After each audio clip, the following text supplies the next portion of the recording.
Hello, everyone. We've got a great panel here. We've got social media, we've got content owners, we've got Irdeto. So let's get straight into it. Let's start off on the social media side. We've seen a lot of announcements this year on the increasing investments by Facebook, by Twitter, by the social media companies into original content. Facebook, if we start off, announcements this year, like 2 billion spend on original content and commissioned content. What's the thinking? Is it similar to the kind of plays that Netflix and Amazon are doing, or are you thinking in a different way? Well, first of all, thank you for having me here, and excuse me for my voice. I'm a bit getting over a cold. No, it's slightly different, actually. What we're trying to do with our investments is primarily showcase a new way to produce social content. So it's not so much that we're looking to do a subscription model like Netflix or Hulu or even Amazon to some degree. We're looking more to showcase, for instance, that you can do content that's social and interactive, and by producing in a certain manner, you're able to engage the audience. Now, there's a risk of that, and there's some experimentation involved, and that's why we're funding a lot of that across entertainment, sports, even news, to showcase what's possible. And the goal is always that this investment, whether 3 billion, 4 billion, whatever, it's going to be only the tip of the iceberg of what we expect to be on the platform. But ultimately, we want producers and broadcasters to get to a point where they see the benefit of doing that and the ability to monetize doing that, and hence start producing themselves with that mindset. We're turning to Twitter. We often talk about FANGA, right? So Facebook, Apple, Netflix, Google, Amazon. Should it be FANGAT with Twitter on the end, or is Twitter? Do you see Twitter in a different space? So first of all, thank you for having us today. It's the first time we partake in BroadcastPro. So let me start a little bit by talking about what Twitter is and why people come to Twitter. Twitter is the place where people come to find out what's happening and to connect what's happening. And when it comes to video, we've been doubling down on video in terms of product and in terms of partnerships. So for people to connect to what's happening, the best content you can offer them is the premium content from partners and publishers. So what we do is we are focused on building these partnerships with premium publishers across news, sports, entertainment, to bring in the content that basically people can use or consume to find out what's happening. So when it comes to our investments, it's a bit different. Again, we are not content experts. What we do is we work with publishers who are content experts. And our partnerships can span from anything from basically their existing content about what's happening across these different content genres, or what we've been experimenting with recently globally and in the region is basically for these partners to basically produce content that is bespoke for Twitter, because it basically aligns heavily with conversations that are already existing on the platform. I'll give you an example. Like during this summer, we launched a partnership with Perform Group to have a World Cup show to basically focus on key fixtures, on what's happening in the World Cup from a local perspective. So we had a Saudi and an Egyptian presenters talk about the show, talk about what's happening on the World Cup and present data and analysis. And that allows publishers and partners to basically to monetize in the form of rev share from advertising revenue.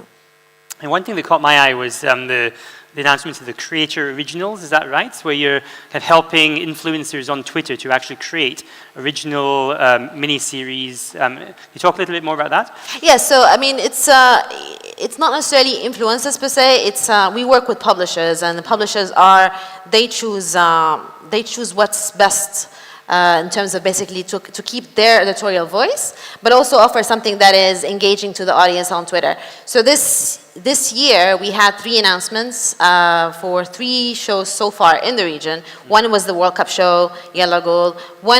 Actually the first one was with Yalla Feed. It was called Hawana Zain, and it was a Ramadan late night show, basically just capturing the conversations that are happening on and off the platform during Ramadan in a very light and snackable way that can be basically engaging to the audience.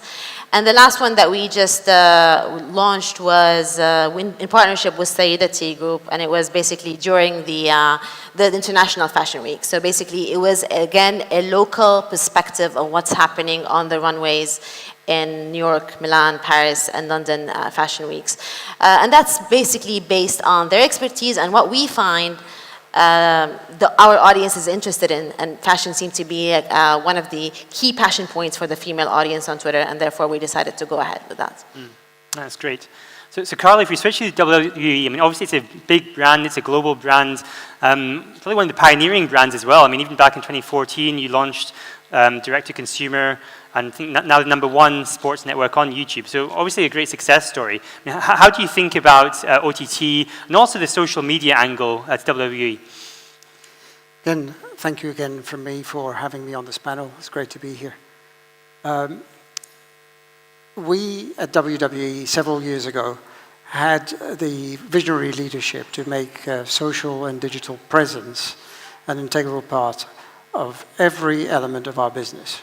We did not just create a division to handle it, it was everybody's responsibility across all lines of our business, whether that's TV production, live events, consumer products, to make sure that social and digital presence is part of their strategy and go-to-market. So over time, we have developed partnerships, certainly with Facebook and with Twitter recently. Some examples which prove how we work with these platforms by creating bespoke content specifically for that platform. So with Facebook, recently we launched the Mixed Match Challenge, which was made for Facebook, filmed for mobile, produced for mobile content, which pitted a male and a female team versus another male and female team in a tag format. But what was really critical to the idea was that it was an engagement platform for the fans. It wasn't just us selecting matches and putting them on Facebook. We had participation from the fans in selecting team names, in selecting whether it was the female or the male that started the matches. And over an 8-week period, we generated 35 million views specifically for that content. That's great. And okay, obviously, it's all about building scale. So, so maybe Ahmed, Ronald, I invite you to comment on that. I mean, NBC obviously has great scale in this region. It's interesting to hear how you're applying that in the OTT world, not just in Shahid, but also some of your other digital properties. Thank you for having me here. So when it comes to scale, we've been always looking at how we can target the mass audiences as we do on TV when it comes to the digital front. And it starts with a number of things that anyone who wants to play in this area needs to take into consideration. In terms of rights management, I mean, how you cover the rights in the region, how you go and protect your content, whether it's on DRM or it's on other, legal binding. I mean, piracy is one of the biggest things still in the region, and NBC has been investing for quite a few years now in having a fully dedicated team fighting piracy in the region. It also comes to content production acquisition. Looking at this region, if you look at the Arabic kind of productions, it's still very small if you look at scale, especially on the digital front, because the behavior is totally different. Today, with bingeing coming into the picture and the way that people consume content on digital platforms, there is a huge demand for larger libraries of content. And the way that you work with other partners as well to grow your library. So I've seen some of the other slides how partnerships are converging. So NBC has been always open to be working with other content partners. We've been working with, open to work with broadcasters to host their content and literally deliver the scale when it comes to, whether the audience or the platform or the reach. And Ronald, what can we learn from global examples as well? And obviously, Irdeto works globally, and you yourself have great experience in other parts of the world. I mean, what can we learn? What can we learn and apply to the Middle East? Yeah, what I hear I think, is the right direction, right? When it comes to social media, integrated in your productions, right? What you saw in the early years, I remember that in Netherlands, Idols started and The Voice started. And I was then in the industry. and we were talking with the production houses, and social was a separate stream, right? It wasn't integrated, and then it becomes difficult to manage this. So when it is about scale, as soon as you integrate it into your operations, it should not be a separate thing. And then another thing about scalability, which is also moving in the right direction already, which was difficult for the providers and the broadcasters, is moving into the cloud, right? Earlier days, like 10 years ago, people were investing in their own content distribution networks. And nowadays, luckily, everybody looks at AWS and all these people, because why would you invest a lot of money in having capacity available for OTT and for social media streaming, while it's only being used 2 times a year, and the rest of the year it's doing nothing, right? And of course there is a discussion, CapEx versus OpEx, right? Because many companies love to invest and get the returns. But that's what we see. So we see the things moving in the right direction.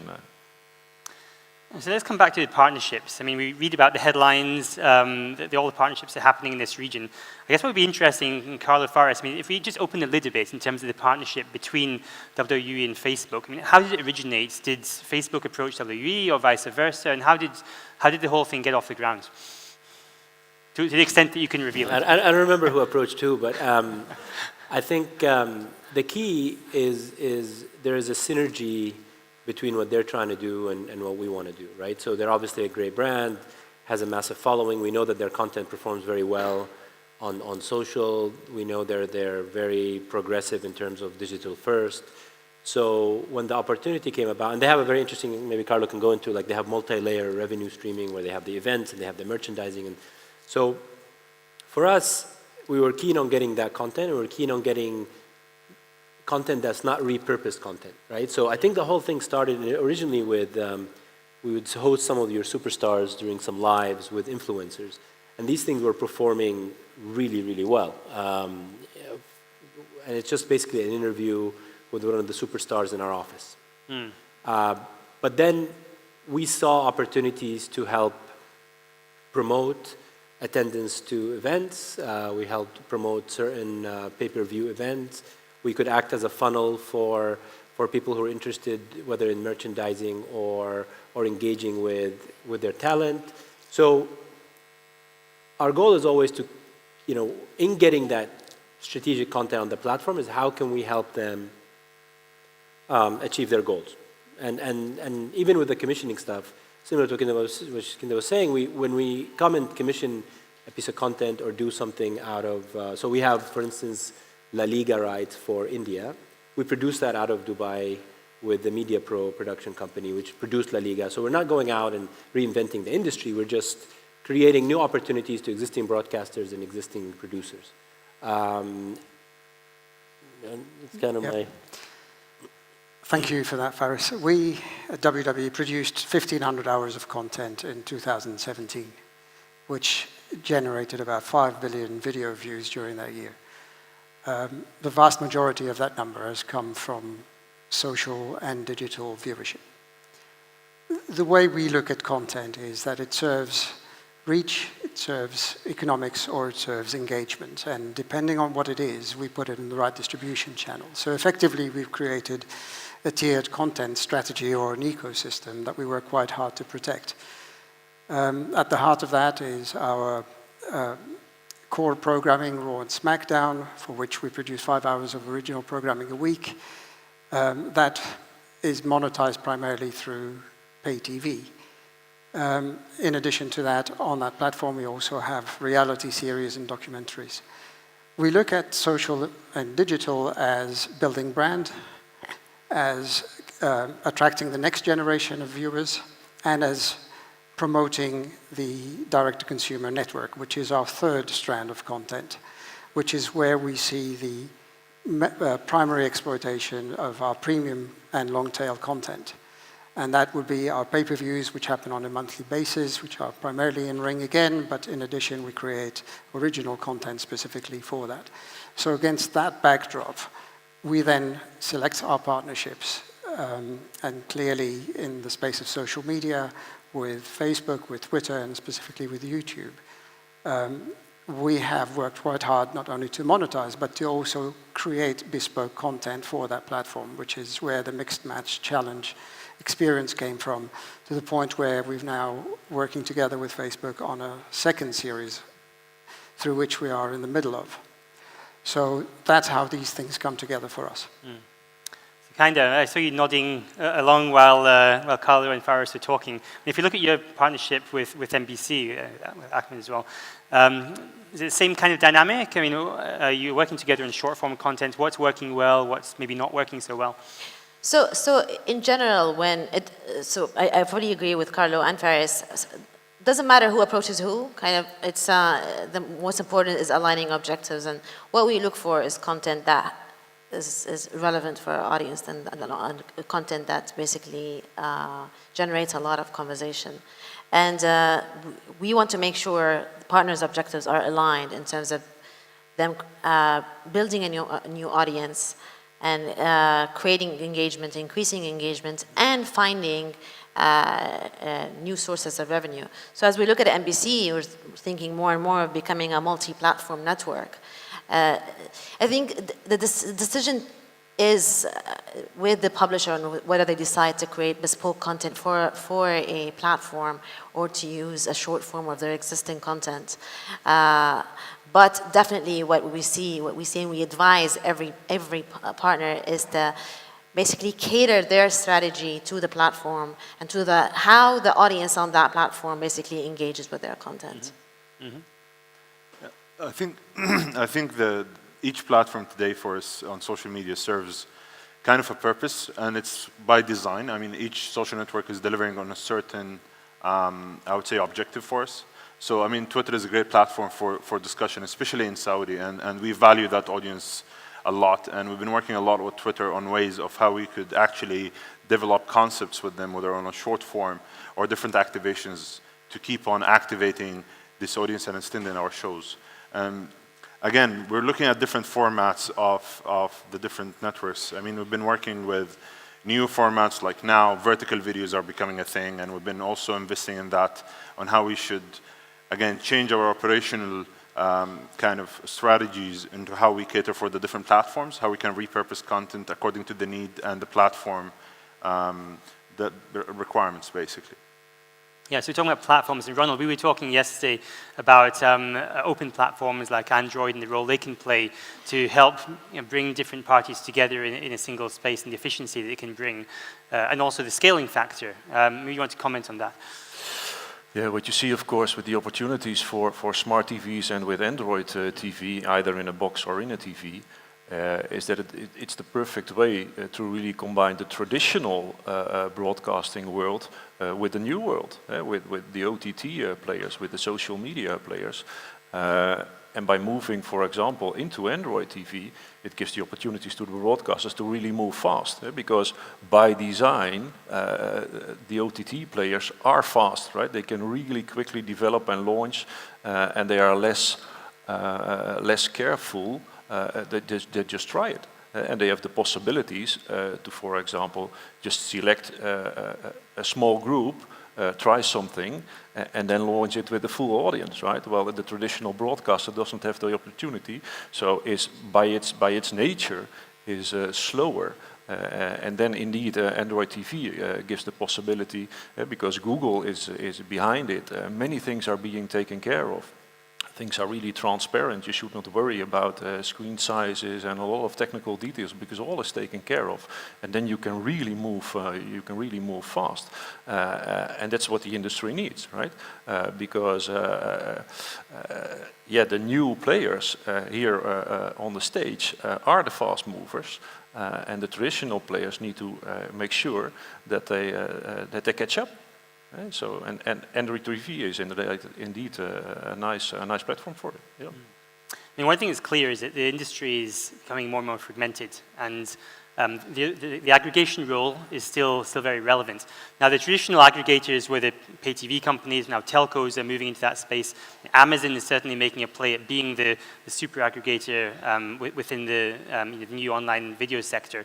Do you see broadcasters or social media networks potentially also playing that platform aggregator role, or would it be more service providers? on a broadcaster side or on the OTT side, I think there is still a lot of opportunities on partnerships. We've been talking to a lot of local players on how we could actually partner up on long-form content and how we could actually deliver the best or appropriate business models. Again, the fact that the content libraries in the region is not massive and is not enough for the people with different interests. Partnerships and aggregation becomes one of the key strategies on how you can bring content together and deliver a much bigger value to the audiences. Amazon especially is, we talked to a lot of people in the industry in this region and globally, seen as potentially the biggest threat as becoming the new super aggregator with potentially the risk of having a huge amount of market power in terms of accessing the market. I mean, how do you all see Amazon? I mean, I know the initial answer is going to be as a partner, but if we can just lift the lid under that a bit more, I mean, how do you actually see the dynamic with Amazon in terms of the relationship in the coming years? I mean, I can't speak of Amazon's strategy, but if the way we see Twitter is and the users come to Twitter in a discovery mindset, and that does not necessarily mean long form. Yes, we want to have content from premium publishers on the platform and help them grow and help them monetize, but not in a way that does not work for how the audience basically consume content on the platform. I would imagine if Amazon, like how would we work with Amazon in the future as an aggregator is basically help them build the audience that basically will drive more traffic, more downloads for the app, more viewerships on their channels, and help them also monetize if that's something that they are looking for. I mean, Amazon is a big client, basically. They buy a lot of ads. But I think they have a different business model. For them, the content, again, I'm not full preview, but it's an ancillary business to help drive their core businesses. So you get a Prime account, and then you basically, it's built into your subscription to get faster delivery, which is where the e-commerce sits. And so they have the advantage that they're have multiple revenue streams, content being one of them, but they don't rely on it. So whether they make money on it or not is a different story. It's very different than Netflix and definitely different than us. We're not a subscription model, so everything is ad supported. We are quite key on the engagement aspect because it helps people feel closer to the content and therefore also share information and knowledge, which also helps the ad engine. So there's a lot of ramifications to it.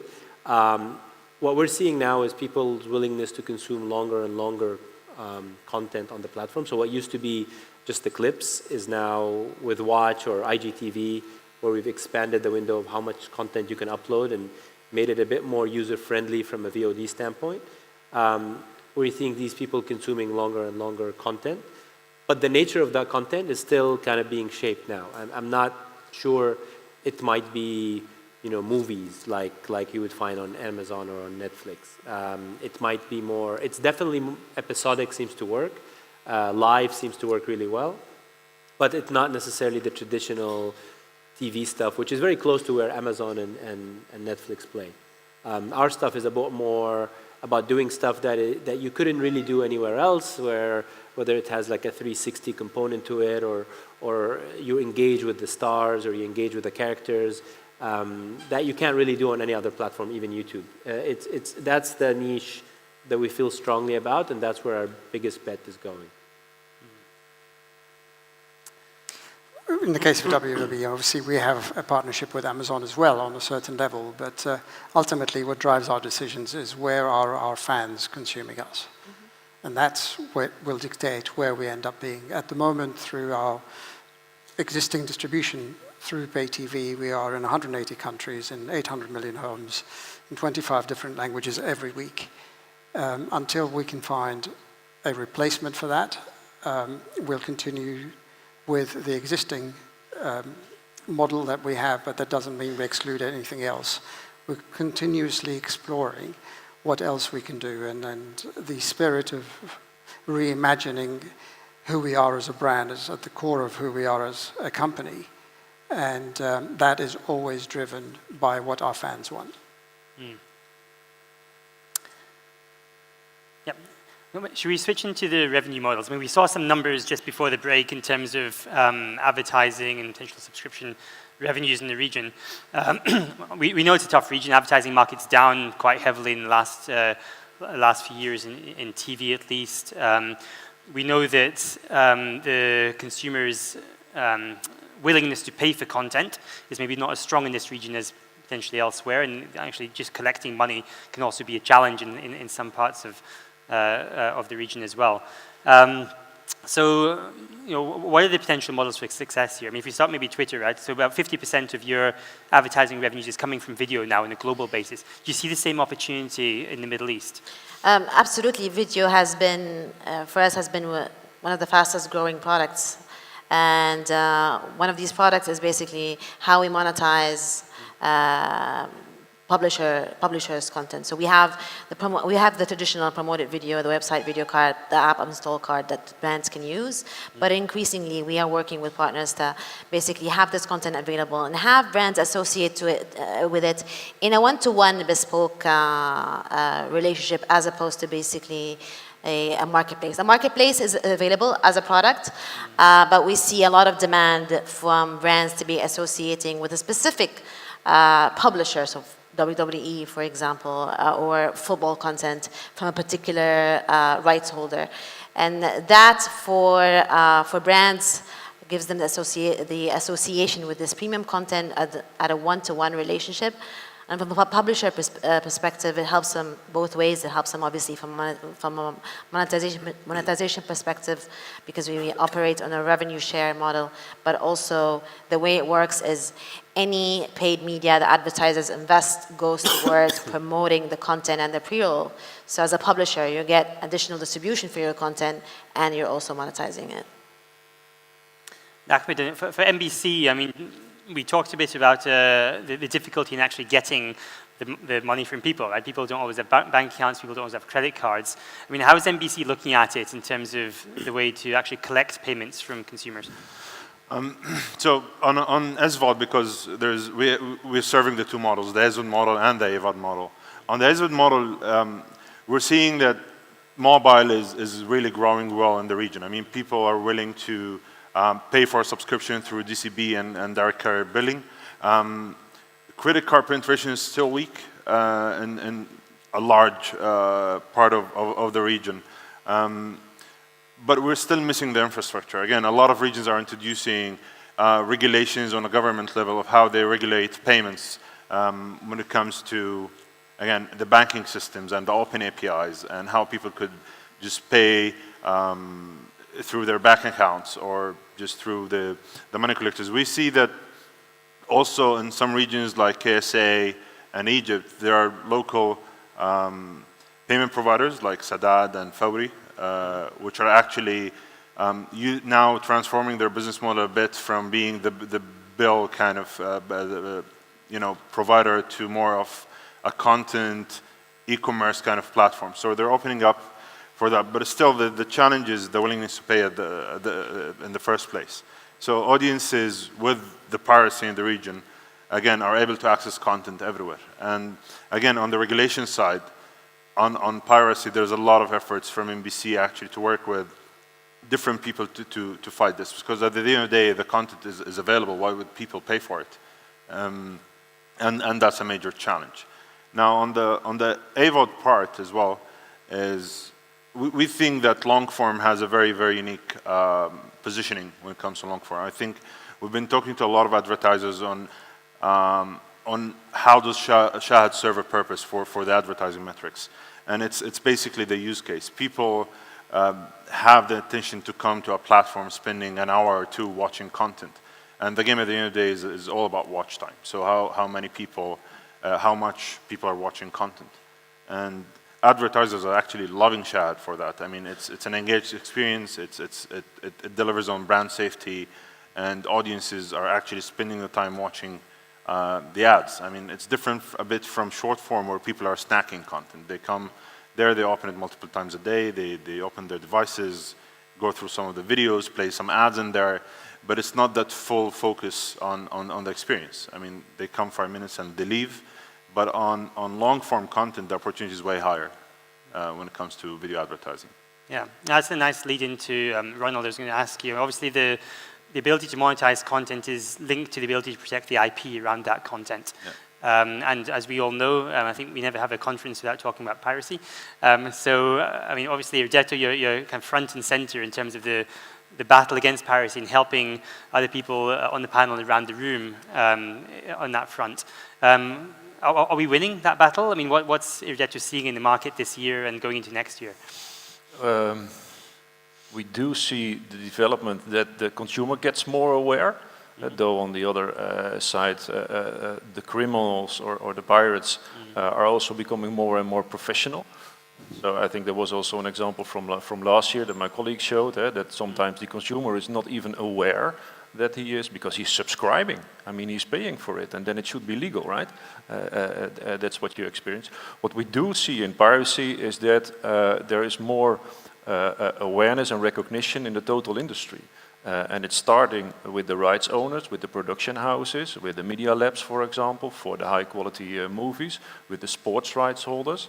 So what we now see is, for example, many rights holders are already enforcing watermarking, so that in the end you can see from where a pirated stream is coming from.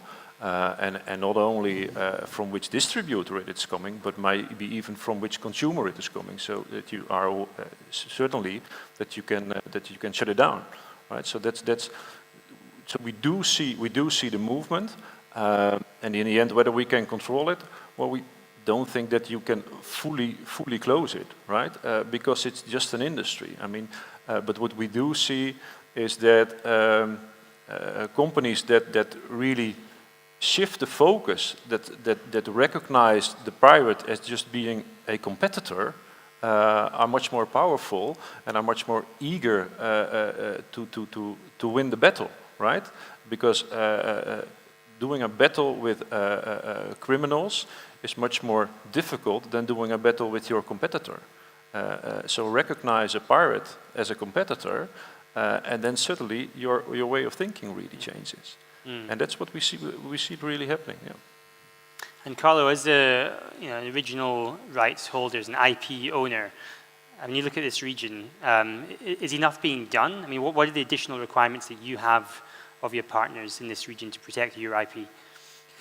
It's actually the other way around. It's the imposition from the partners on us to protect our IP that drives us. We work collaboratively with everyone in the region through the Anti-Piracy Alliance, but we find that that's not enough or not quick enough to get the results that we need. So we still take the legal route, but that's where, like everyone else, we end up facing obstacle after obstacle, but doesn't stop us. So we do act aggressively in that space as well.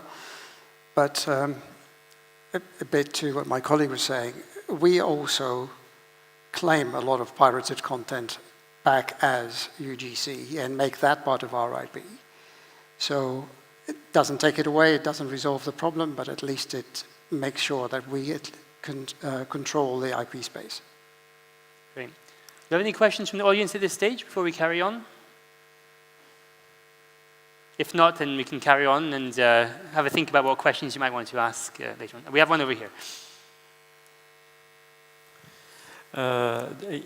Regarding piracy, do you think that we still in the region lack the legislations to protect the contents? Well, for sure. I mean, that's why we have these legal obstacles, because even if you had the right legislation, enforcement is another element which we cannot overcome. So it is a combination of a lot of legal issues. One, in most countries you don't even have the legislation, and where you have it, you can't really enforce it. I don't know if you share the same opinion. I mean, as you just said, if the legislation is there, that does not mean it's being enforced. But at the same time, technology today is improving on this side. So a lot of rights are getting more and more complex on how you protect your content with modern technology. So we see as well a lot of studios enforcing more complex rights on how people should be watching and how long and how many streams should be activated at the same time and all of that. But at the same time, as my colleague said, they're becoming smarter and smarter about how they're pirating the content. So it's a mix of both technology and legislation that complements each other to fight this battle. From a platform perspective, I may want to add that we work closely with partners, and we have dedicated teams who are basically, they make sure that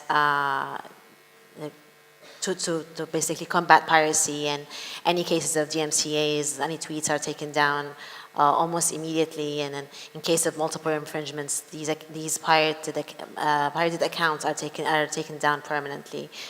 So legislation or no legislation, I mean, we have rights holders, we work with, they are our partners, we want to help them grow, and definitely piracy is one of their main concerns, and we want to make sure that to be able to address that. Great. Let's switch gears then. I mean, the last area is around more specific genres, right? So, I mean, Firth, you already mentioned sports, entertainment, news. But let's look into some of these in more detail. I mean, sports, social media networks getting into sports. I mean, to be honest, it's been happening for a few years. I think already Twitter was live streaming NFL like 4 or 5 years ago. But now we've seen Facebook getting into EPL rights in East Asia. I mean, not in the panel, but I mean, Amazon picked up some Premier League rights in the UK also this year. So, I mean, from your perspective, Twitter, Facebook, is this experimentation at this stage, or is this part of a more coherent strategy? So for sports for us is definitely as an integral part of our content strategy, simply because it's the highest engaging in terms of how the audience consume the platform. And the way we work with partners, sports partners, is more of a complementary. So we will not, is not at all bidding against partners in terms of rights, but also help them. But striking a deal whereby, be it live stream or be it near live clips, to make sure that they are getting the incremental audience and an incremental monetization. So we will never bid against them in terms of basically buying rights. And does the business case add up? It does. I mean, it depends on, as I said, depends on whether it's near live clips, where audience are coming to the Twitter while they're watching the game on TV to talk about the game, or be it the simulcast, the game while it's happening on Twitter, in a way that basically makes sense to the rights holder, that this revenue is incremental as opposed to basically competing head to head with the revenue on their platform. The deal has to definitely make sense, and that's why it's a case by case on how we structure these things. Yeah. Right. Excuse me. For sports, definitely, like I was saying, is because it's immediate and people want to see it, and there's a social aspect to it. It works very well. We build tools around it to experiment whether, obviously the viewing experience is very different because you have the reaction gram and you have like people's comments, etc. We've built tools like Watch Party where I can watch a game with 3 other people in a private digital room and comment, and only those people would see my comments. We've built tools like Premiere where you can premiere a live game and have a countdown for it. And there's all these tools that I think make it quite unique and very personal. Sports rights are complex and very expensive. So obviously whenever we get the chance, we would like to go through a broadcaster. In a few occasions that has not been possible. We had to kind of bid for it ourselves. The business case is complex because it's expensive. I mean, a lot of these rights, you're talking tens, if not hundreds of millions. And so where you have to weigh it both in terms of the ROI immediately, but for a lot of the initiatives that we do, it's not a quarter or year on year. We look at the spillover effects into the platform and the usage and the shift in user behavior that might happen as a result of this investment. And that's why you see some of the bigger investments that happen. But I think as a natural fit for the type of programming, it absolutely is, as social as you get. And there's a lot of innovations now that are happening, whether it's with Oculus and virtual reality, etc., that makes that experience even more immersive. So we see some really bright things coming in the future of sport broadcast. And Ahmed, for NBC, I mean, beyond Shahid, which was primarily built around entertainment, you've diversified into GoBoz, which is your more kids-focused service, and Wizzo into gaming as well. I mean, do you see sports as a big part of the future play for NBC, or are you going to stay closer to your home territory? So I think we're looking more focused on gaming specifically, and we could refer that as well to esports if you want to refer to it as that term. So we believe as well that there's a huge opportunity in video and in gaming, which on the UGC side. I think there's a lot of investments happening from even big players on that area. I know that Facebook now has a dedicated section for live streaming and gaming. YouTube has been investing in this. Amazon acquired Twitch. But we still believe that there's a space on a different model because, again, the ad model is kind of working in a lot of areas, but there are different models that are being introduced from other regions. So if you look at the Asian model for live streaming, how they monetize live streaming is totally different from how it's being monetized in this region and in Europe and the US. So we're looking into different ways on how we could actually venture into sports and into how we could change or introduce a different business model into the region through Wizzo. Okay, and how about WWE? I mean, you're at the intersection between sports and entertainment. I mean, and you've obviously been doing it for many, many years now. I mean, what for you is the secret sauce in making sports work, OTT? Well, the OTT platform that we have, the WWE network, really super serves our core audience. That's not where we cultivate new audiences. That's where we deliver more for those who actually can't have enough of us. So content is created specifically for that, and I mentioned earlier our pay-per-views or our monthly specials, that's where they reside. But equally, we, as Kinder said, we work with our social and digital platforms to complement what we do on pay TV, free-to-air, or on the WWE network. And a good example recently was the pay-per-view called Evolution, which was an all-female pay-per-view, the first of its kind, where the first half an hour of that show was available through Twitter. And if you wanted to finish the rest of the show, then you had to move on to the network in order to complete it. So the platforms feed off each other, and we view everything as being complementary. And news is the other one. I mean, news has been in the news a lot this year, and obviously Facebook, Twitter have for many years been kind of front and center on that. I think we're seeing more and more partnerships. I mean, Twitter with Bloomberg, and Facebook with many CNN, Fox, and others. Is there a change in the way that Twitter, Facebook are looking at news, or is it just a continuation of the same strategy you've had for a few years? For us, it's a continuation of the strategy. I mean, Twitter has always been the place where people come to find out news. And when we say news, it's different categories of news. But in the case of business news or tech news or politics, it's a place where people come to find out what's happening in real time. A lot of broadcasters, a lot of publishers break their news on Twitter. So basically, to bring that video content to the platform to complement the conversation is just basically the natural next step, and that's something that we're going to continue to invest in the future. Yeah, we've done a combination of basically deals with news broadcasters to continue to help them use the platform as a distribution mechanism, and for many of them it's a key or not like the primary distribution mechanism. But also, we've worked a lot with journalists to help them do a different kind of news. So direct news, direct-to-consumer kind of news. We've committed actually to train 3,000 journalists in the Middle East on that. So we do these training where we train the trainers, we train trainers who are seasoned journalists on how to use the platform, how to go live, how to report the story. There's also an initiative around fake news, which is a big challenge that we face sometimes on the platform, and it's a big concern for many policymakers. So how to combat fake news, both from a systematic algorithmic standpoint, as well as from a training and awareness standpoint. And then finally, we also, which I think is important, is providing some monetization opportunities. So as of last week, we have ad breaks here in the region. So anybody who has content over 3 minutes long can qualify for ad breaks and make money from the platform. And we also have subscriptions, which is not a big thing here in the region, but in other markets is. So if you're a publisher or a newspaper and people subscribe, you can subscribe to the platform and the revenue goes straight to you. So I think that's an important aspect for news, where if you're not, state-sponsored news, then that it's a struggling industry, and we realize that. So we're trying to provide the tools to help them be a bit more self-sufficient as well.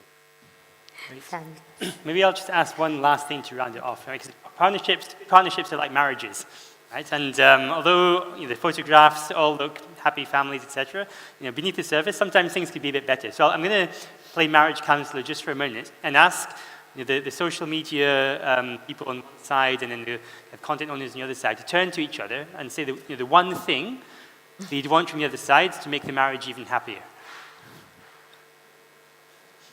You can start. I mean, so we want more of the content. We want the content that works, but we want it in a way that basically helps you build your audience, create an engagement, and monetize. We want to make more. We want to make money. You want to make money. So let's make that work. I think on our side we need less manipulation on the algorithms. So again, it's the game of reach, right? So a lot of the extensions that we're talking about. So we've seen how the platforms are moving into media, right? They're moving a bit, whether they're not yet producing, we would say, but I think eventually somehow it's going to get there in a model or another. But it's at the same time, publishers has been affected all the way. I mean, in a way to, bring out these platforms. So what we want is a bit more transparency and a bit of push for our content on your platforms. Paris, Carlo, keep it short. Yeah, I think, to Qandil's point, I think we want broadcasters to start thinking a little bit more, or producers a little bit more innovatively about how people are actually consuming the content, because a lot of the challenge that comes with the algorithm is we always change, and I think this probably applies to all the platforms, is they change the algorithm in the best way to fit the consumer. So a lot of times the publishers, are the feel that they're, being pushed around, but ultimately if you start thinking about how consumers are best consuming the content, then I think there'll be a lot more alignment. We need more targeted audiences. Okay, that's a good way to wrap up. Thank you. Thank you. Okay, thank you everyone. Thank you. Thank you. Thank you.